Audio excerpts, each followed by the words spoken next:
C'est un gros travail et ça c'était, si je ne m'abuse, 1600. Pièce principale, on doit en fait en avoir 3, 4, 5, 6, donc vous les numéroter.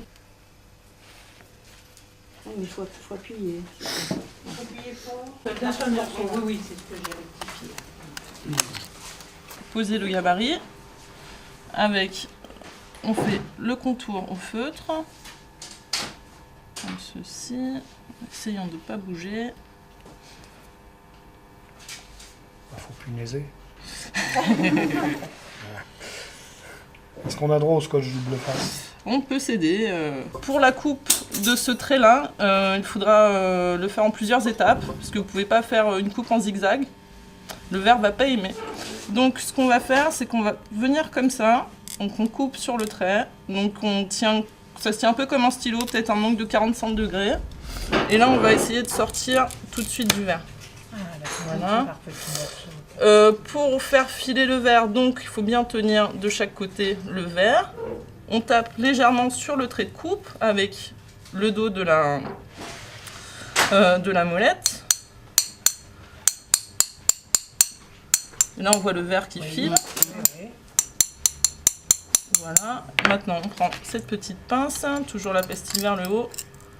Et on défile. Donc vous avez juste à poser donc, le verre sur la meuleuse, l'approcher.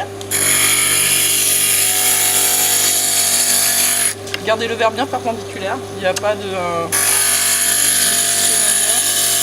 Et faire le tour de la pièce.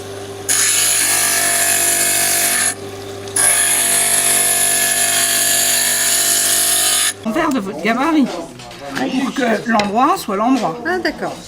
Envers. Et ensuite, on va éteignant un petit peu parce qu'on n'est pas très très courageux. Voilà, on va dire, on va couper Le maximum, on va... le verre, Voilà. comme ça. Donc vous commencez au milieu de la pièce, pas dans un angle.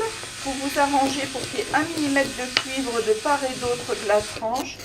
Vous appliquez avec l'autre main au fur et à mesure que vous positionnez le... Alors ce qui est important, c'est de bien joindre les deux bouts, que ce soit vraiment à la même hauteur, pour que ça fasse une belle finition. Donc une fois qu'on a fait ça, hop, on coupe. On fait juste jointif, on Voilà. fait pas de recouvrement. Non, bon, on laisse un petit peu dépasser, mais pas beaucoup. En fait, l'étain ne va pas adhérer au cuivre, donc il faut absolument mettre ce produit. D'accord. Voilà, on va en mettre partout. Donc, on fait juste fondre une petite goutte d'étain et après on la fait couler comme ça. On l'étire. Voilà, vous faites fondre, vous les étirez. Là, le plus compliqué, c'est de mettre la tige, on dirait. Oui, c'est vrai que c'est pas évident. Ah voilà, c'est ça. Parce que je comprends pas comment ça...